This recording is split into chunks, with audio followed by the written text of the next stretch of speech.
Greetings everybody, Cub here, welcome back to Hermitcraft. Last time we worked on the mushroom trees here, and yeah, we just sniped that pigman, and he didn't even notice. He didn't even notice. Painless death. This guy noticed that one though. Probably bad. There's probably significant numbers of pigmen around here. But anyways, yeah, last time we got the mushroom trees started here. You can see there's a red one here, there's brown ones in the distance a little further on.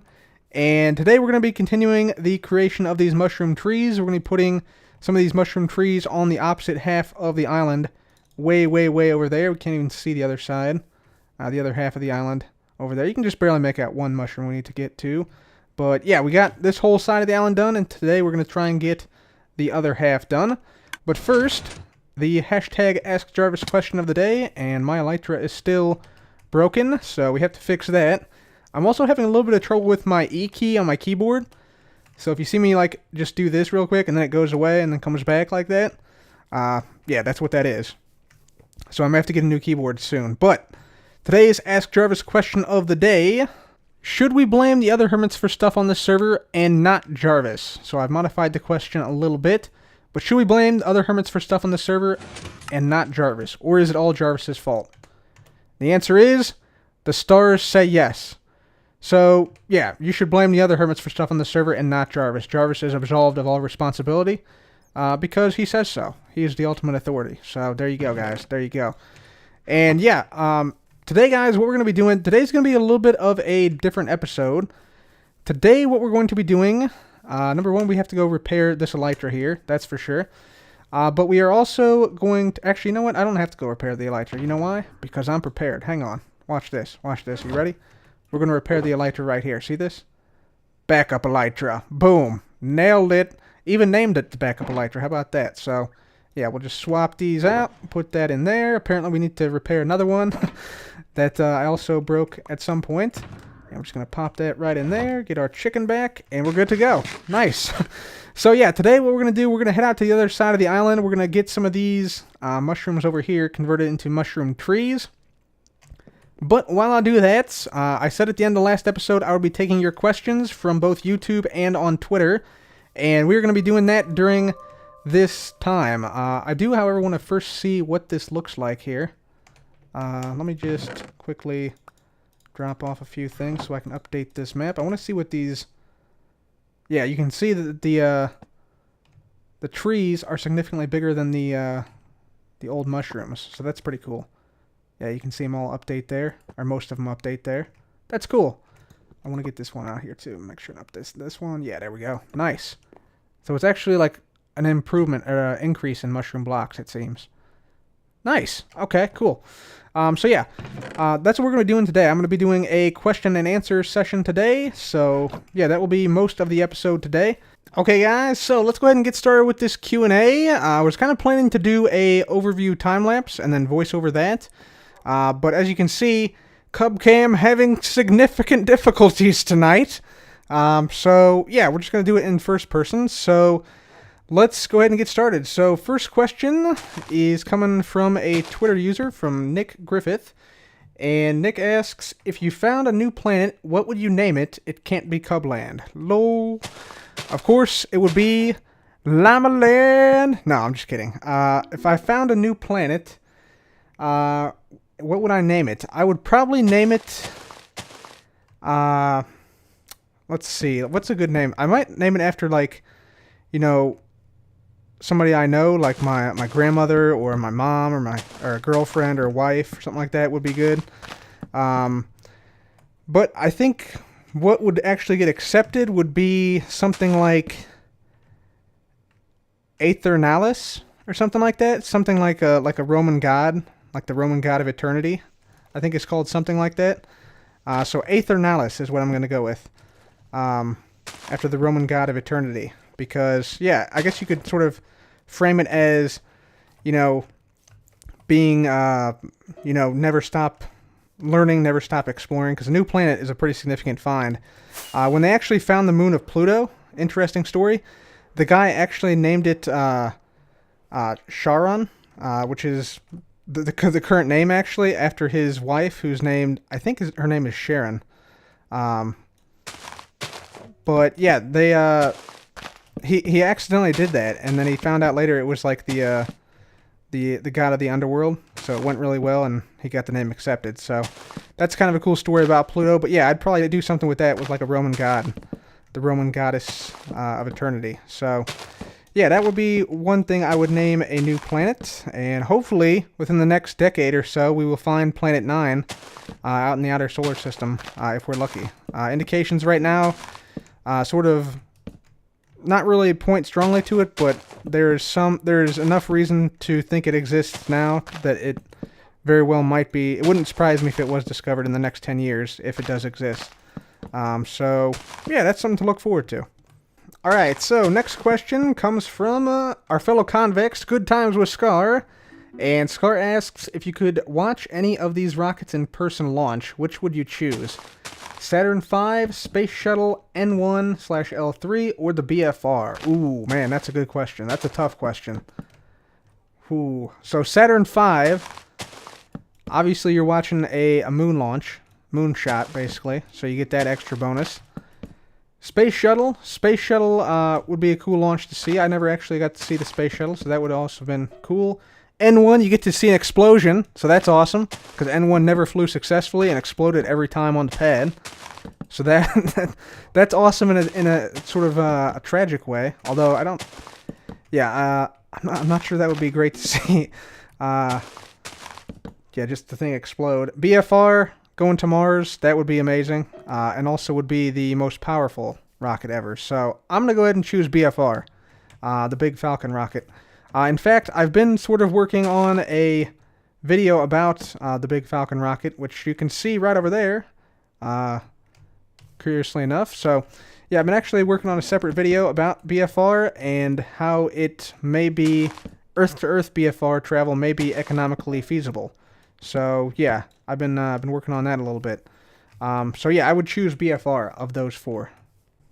Our next question comes from ZPhoenix27, and ZPhoenix asks, what sort of plans do you have for the next season? I currently have absolutely no plans whatsoever for the next season, so yeah, I don't really plan out builds beforehand or have general ideas of what I'm going to do, apparently. So the short answer is I have totally, absolutely, 100% no idea. Next question comes from Lillian. And Lillian asks, what kinds of projects would you recommend to new Minecraft players to get them acclimated to the game? I would say building basic farms is a good way to get acclimated to the game.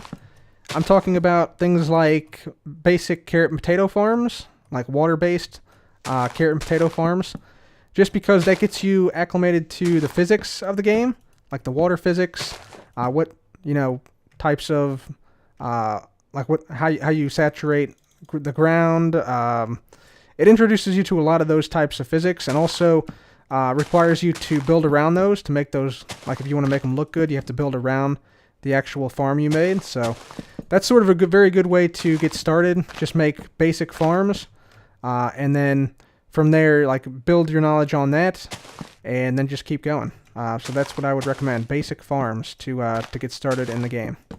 Next question comes from Lena. Lena asks, what's your favorite dance and how good are you at it? Ooh, that is an interesting question. What's my favorite dance? I'm going to go with, I don't really know that many dances, if I'm honest. I'm going to go with the Macarena. The Macarena, kicking it old school, going way back, 1996. And how good am I at it? I'm pretty good. Pretty good. Definitely above average at the Macarena, I would say. Yeah, no doubt about it. It's just a fun dance. It's just a fun dance. Next question. What's the question you don't want to answer? This one. This question right here is the one I don't want to answer. What's something you were scared of as a kid but aren't anymore? That's a pretty good question. I wasn't really scared of very much as a kid. So maybe something like... Oh, I know. I was scared of, I always had this dream, right? This dream that there was like a big mouse that would come at night and like take me from my house. So probably like a giant mouse, like a giant, like big rat would just come and bust through my window and just take me from my family. That was a big fear of mine as a kid. I don't know why. It wasn't like a Mickey Mouse type of mouse. It was like a proper like rat type thing. And it was like a recurring like nightmare type thing. It was really weird. But yeah, that's probably it. What's something you weren't scared of as a kid but are afraid of now? I'm gonna say a black swan. Yeah, I'm gonna say a black swan. An event so rare that it is undetectable on human timescales. Next question comes from Rasta. If some people on the server are feeling tired of vanilla, do you think they should finish their major unfinished projects before leaving the server? Ideally, that would happen. But yeah, I can't really blame people if they're not really interested in playing. I mean, I'm not somebody who, if you don't want to play, don't play. That's my sort of philosophy. So I can't really blame them if they're feeling unmotivated. Oh, look out, cow. But if it was me, I would try to finish as many projects as I could before I left. But yeah, I don't have any preference one way or the other about whether other people do or not. Ooh, is this a... Oh, this goes to this one. This goes to this beacon. Okay. We're going to have to keep that in mind. Get out of there. There we go. Pick up some more of this. Plant this down, and let's go on to the next question. Which Minecraft feature do you think is underutilized, and what change would you make to incentivize players to use it more often? That's an excellent question. I think that mining in Minecraft is underutilized. And what change would you make to incentivize players to use it more often? I would add more ores. I would add more things to aid in mining. For instance, like TNT that broke all blocks but ores would be quite useful. Some type of like specialized TNT, like enchanted TNT or something like that, I think would make a lot of sense. And also, I'd add underground biomes, things like that. I strongly suspect in the next update we're going to see some of the things that I just mentioned in the underground update, which I think will be 1.14. But yeah, we need some more incentives to go mining, because mining is severely underutilized for a game called Minecraft. No doubt about it. Next question, what's it like having 457 hours in a day? Or do you have the ability to manipulate time to complete your builds? Oh no, they're on to me. No. Yeah, I mean, I do put a lot of effort into builds at times. Especially like at the start of the season, I was really playing a lot. Quite a lot, actually. Yeah, I don't necessarily have the ability to manipulate time, but I do try to spend time on my builds and make them worth watching. So, yeah, I try to make them as good as possible, and if it takes more time, it takes more time. I sometimes cancel episodes because I don't think it's very good. Like, my philosophy is if I don't want to watch it, then I don't expect other people to want to either. So every episode I put out, I would want to watch. And if that's not the case, then I don't put it out, and I spend more time making it better so that people do want to watch. So that's sort of my philosophy there. Next question comes from James. James asks, what has been your most challenging redstone build? That's a good question, James. I would say my most challenging redstone build was probably the real-time cart tracker from the Let's Play world, where I could track a cart that went around to gather things from my farms in real time. The reason is because the technology didn't really exist when I first made that, so I sort of had to make everything up myself. Like I had to make the minecart system, I had to make the loading and unloading mechanism, I had to make and think about like how all the redstone would go on the map. So yeah, that would probably be my most challenging one. Also, the Iron Man machine was a little bit challenging for me, so probably one of those two would be the most challenging. Next question is, what is your favorite Hermitcraft season so far? Honestly, I've liked this 5th season the best so far. Season 4 I consider sort of a half season, for me personally at least, because I was splitting time between the Let's Play world and the Hermitcraft 4 world for the first half of the season at least. But yeah, I really have liked both Season 4 and Season 5, but I've liked Season 5 the best so far. What scientific breakthrough of the last 10 years has made you the most excited?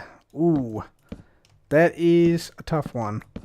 What scientific breakthrough of the last 10 years? I'm going to say CRISPR technology.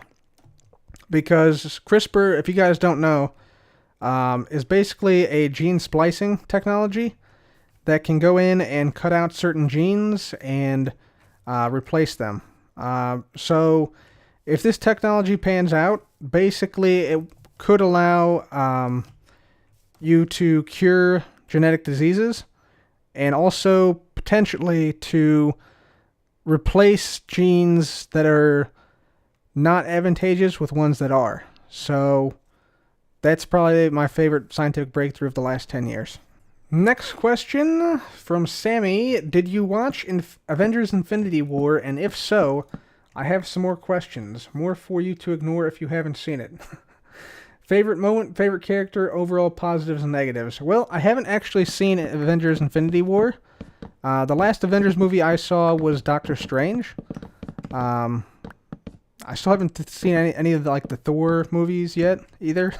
So I'm kind of behind on my Avengers movies, but I will attempt to answer these anyway from what I have seen in pop culture. So, favorite moment was when Spider-Man saw the giant ring show up. Favorite character, Iron Man. Overall positives and negatives. Let's see, the positives. Let's say the positives were that there was a lot of explosions and fighting. The negatives were that everything is now balanced as all things should be. I think that's the thing that was said in the movie, I assume, just from what I've gathered. So, yeah, that is, and my E button is stuck again. That is my thoughts on Avengers Infinity War, which I have not seen. So, blind review there for you guys. Adam asks the next question, and Adam asks, what are your thoughts on self-driving cars / autonomous vehicles? My thoughts on self-driving cars and autonomous vehicles, they can't get here fast enough, in my opinion. Yeah, definitely going to save tens of thousands of lives a year, which is going to be absolutely huge. I think something like 40,000 people a year die in automobile accidents, and I think that might just be in the United States alone, which is just an absurdly high number, and it's just totally unnecessary. Self-driving cars, they actually do exist already. In Phoenix, Arizona, there's a company called Waymo, which is a subsidiary of Alphabet, which is aka Google. So they have actually already implemented a fleet of self-driving cars in the Phoenix area. So you can actually take a self-driving car if you're in Phoenix right now. And they're going to be expanding to other cities in the U.S. in this calendar year. So I think they're going to Atlanta this year and maybe a couple other cities. So yeah, I'm looking forward to it. It's going to really change the world, I think. I can see in the near future there being not only self-driving cars, but being no need to actually own a car yourself. It'd be much cheaper if you could rent one on your way to and from work or to and from wherever you need to go for a small fee. Like, think Uber, but cheaper, because you don't have to have a driver driving you. I think that's where we're headed in 20, 30, 40 years. And it's going to happen. It's going to happen pretty quick once it gets past a critical point. So yeah, definitely looking forward to it. All right, next question. What games do you play aside from Minecraft? I play a couple games aside from Minecraft, not a whole lot. Let's see, I play Rocket League still. It's still an awesome game. That game has basically unlimited replayability. So I play Rocket League. I play Overwatch quite frequently. It's another game I enjoy. Let's see, I recently finished Far Cry 5, which was a fun game.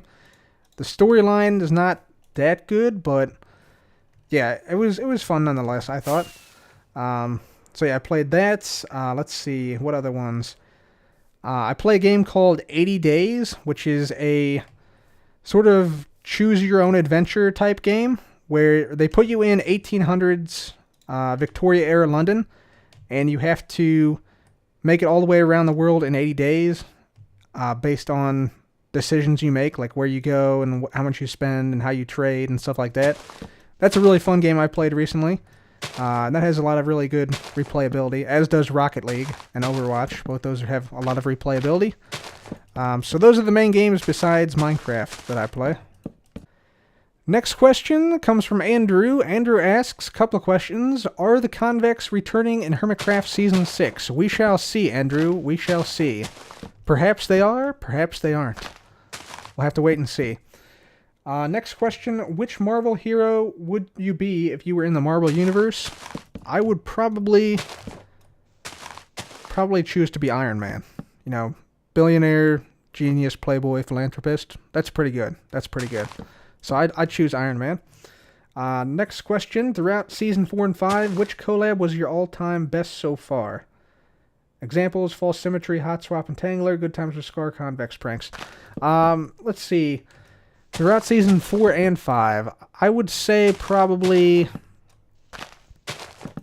the Convex Pranks have been the best collabs that I've done. Although I really did enjoy the hot swaps we did with False, as well as the Tangler with False. Anything is good with False. False is awesome. So yeah, I would say probably the Convex Pranks and anything we did with False. So yeah, the two you mentioned basically were probably the best collabs. Next question: if you were a member of Hermitcraft during the Amplified season, what would you have built? Ooh, okay. Amplified season was Season 3, where they played on mountainous terrain, I believe. I would probably have built something into the cliffside, similar to, if you guys have ever seen the movie The Time Machine, not the original, but the new one, where they have like this cliff dwelling thing. Probably that is what I probably would have built. Into the cliffside mountains, I think would have been an awesome build. So something similar to that is what I would have built. Next question. What is your favorite build on the Hermitcraft server out of everybody? Well, I'm biased, but I'm going to go ahead and say the Cub Hub.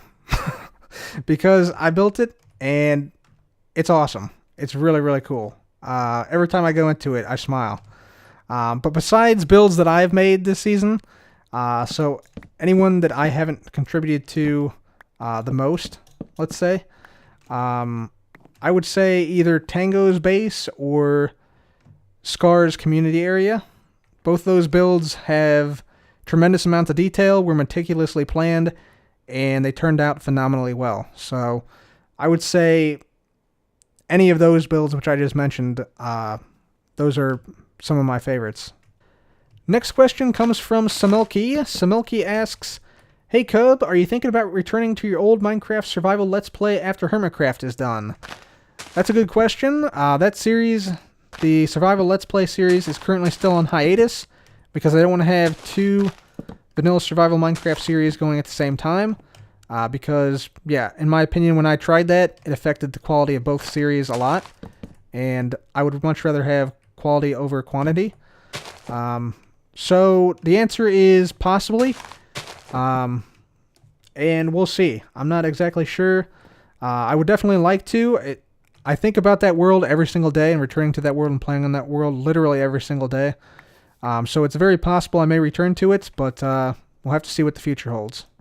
Next question is a somewhat long question from Andrew. Andrew asks, with the Bedrock edition of the game becoming the biggest platform for Minecraft, can the Bedrock players look forward to you making Bedrock-friendly redstone contraptions/builds? Plus, how do you feel about the Bedrock edition and the difference in redstone mechanics? Obviously, I wish that the redstone mechanics were the same between each version. I think that would be the best for the game overall. Just because that way everything would work the same regardless of what version you're in. But yeah, I have thought very much about making Bedrock versions of things. I do think the Bedrock version is improving, but it's still not quite up to par with Java. So I would say once I feel that Bedrock has sort of passed a certain threshold where it's preferable to Java or acceptable over Java, then I would probably switch and start making things in Bedrock. But until then, I think I'll stick with Java for now, just because I think it's the superior platform to play on. and like, why would I intentionally downgrade my experience of playing the game? Like, that doesn't make much sense. So, yeah, once I think Bedrock, maybe a couple updates from now, if Bedrock sort of surpasses Java and becomes the preferred version, I might upgrade, but until then, I'll stick with Java. Here's a question for the Q&A. If you could pick one Minecraft YouTuber to join Hermitcraft Season 6, who would it be? That is an interesting question. I will say we have been discussing potential new members for Season 6, and there may or may not be some hints that have been given out already about who those potential new member or members may or may not be. So, yeah, I just want to say it has been discussed and has been debated, and there are a number of different people I feel like would be good for Hermitcraft, but unfortunately I'm not going to reveal any names directly here. So, guys will just have to wait and see who is or is not added for Season 6 coming up. Q&A question. If you could design a biome for Minecraft, what kind of biome would it be, and what kind of things would be in it? If only there was a volcano biome of some type. Perhaps one that has a large volcano that can spawn in it, which can explode at any time. Or perhaps there could be lava pools within it that could ebb and flow over time. Or maybe there could be, small explosions that come out of those lava pools at certain times to sort of spice it up, give the idea of active volcanism in the area. Or maybe there could be geysers nearby, or perhaps ancient lava tubes that led down to caves. If only there was such a biome that existed, or perhaps was built by someone at some point in the recent past, that Mojang could reference to possibly put it in the game. Yeah, if only. Next comment is from Lachun. Hi Cub, 2 questions for the Q&A. What is the best part of being a Minecraft YouTuber, and what is the worst part of being a Minecraft YouTuber? Hope you see these and love the episode as usual. Thanks, Lachun. Appreciate that, man. So, the best part of being a Minecraft YouTuber is probably that you get to set your own schedule. You get to set your own hours. Like, there's not a specified time you have to be into work or anything like that. So that's pretty nice. The worst thing about being a Minecraft YouTuber is time management, because it takes quite a long time to do anything in the game. And because you don't have like a boss or anybody to report to except for yourself, to hold you accountable for your own actions, you have to be very disciplined in your approach in YouTube. Not only like in Minecraft terms, but also in just in YouTube in general. You have to be very disciplined to do it at all. So yeah, I would say that's probably the worst part. You have to be quite disciplined, and it takes a lot of time.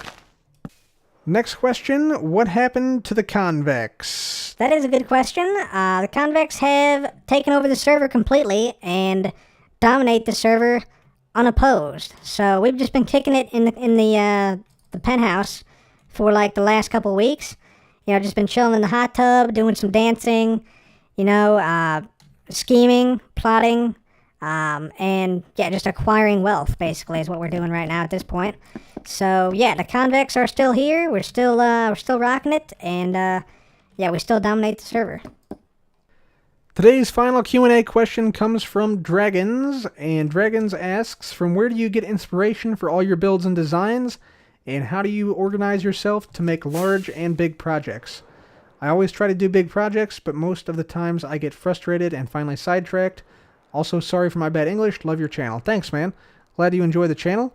Yeah, so there's a couple of questions there. First off, where do I get inspiration for my builds and designs?